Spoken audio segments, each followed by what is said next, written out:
and then head over to workflows, where I'm going to go over how to configure the second way of setting up these email notifications.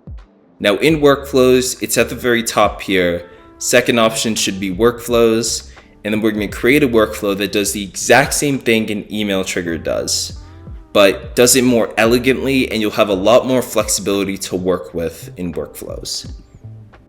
So in this case, since I'm looking for an event when a survey is completed, I'm going to click on when an event is received. And then once I click on that, I'll have all these different options. And in this case, I'm going to choose survey response.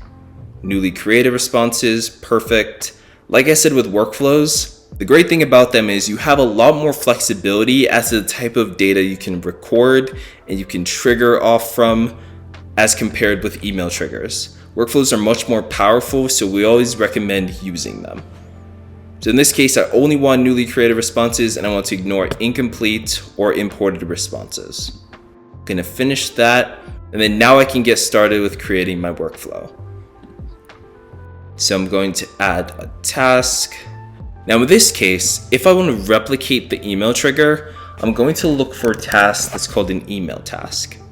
And then in here, just like the email trigger, I'll set it up exactly how I want it to be set up. So I can set it up so that it sends to, let's do not that.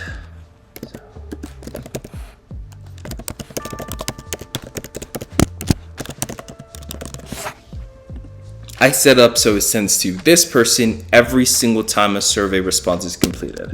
I'm going to say from Declan, hey, you just received a survey response.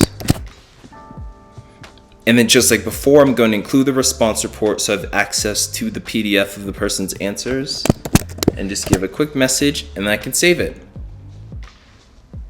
And then once I do that, I'll be good to go.